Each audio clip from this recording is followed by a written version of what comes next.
Ayan nga guys. So napakaganda rin naman dito sa Talon Pari Falls. Dito lang po yan sa DRT. So pagkatapos namin noon guys at umalis na kami doon sa DRT Falls at may dinaanan kami dito sa tatlong persona. So umakyat muna kami dito guys sa taas at sinilip muna kami at nagdasal kami ng team at talang dinadayo din ito guys, lalo na't malapit na ang mahal na araw. So ito guys yung tatlong persona grotto. So kung makapunta kayo dito guys, ito yung paakyat ito guys, paakyat. Makikita nyo yung tatlong santo sa pinakatuktok ng bato. So nakikita nyo dito yung magandang tanawin sa pinaka. So nasa tuktok ka guys, siyempre sa baba makikita mo yung magandang tanawin.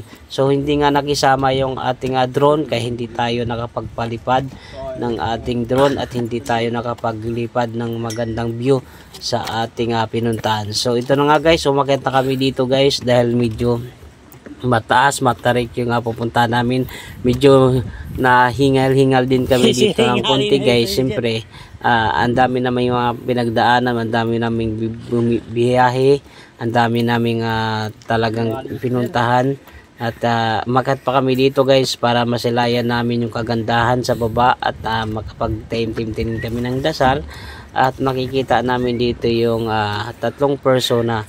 So ayan to. So nakita nyo guys yung tatlong persona at ayan guys. So nandito na kami guys at dito mag picture muna kami dito at nagdadasal kami dito.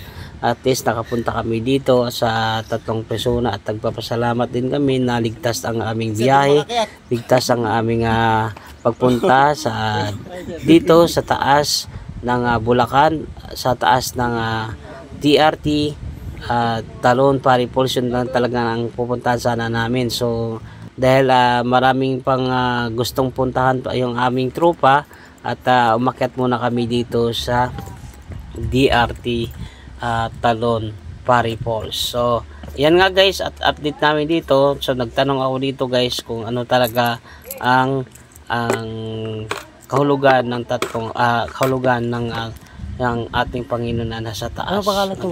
Tahulog muna ako dito ng donation. So nagtanong ako dito. Persona talaga ng nila dito sistemin, tatlong persona. Ang kilala nila tatlong persona. Tatlong persona.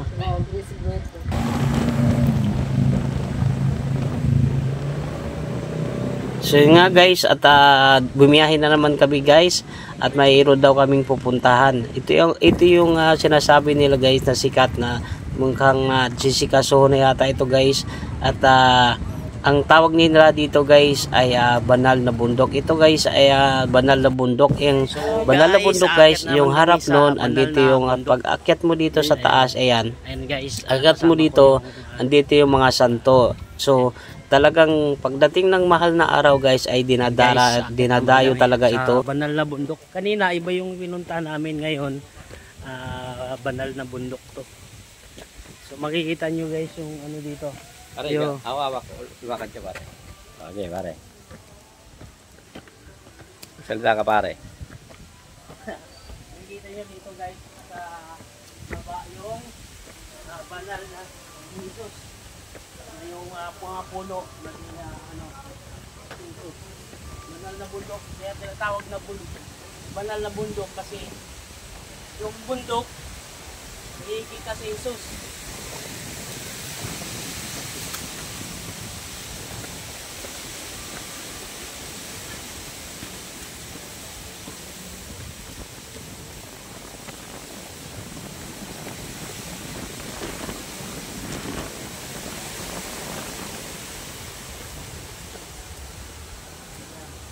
Dami palang pupunta dito kapag mahal na araw, ano?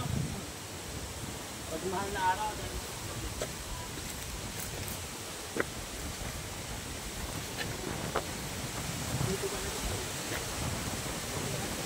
at nakita namin may mga santo dito guys, may mga may mga santo dito at iba-ibang mga santo na nandito sa taas guys. Yung harap nyo nun guys, yung bundok.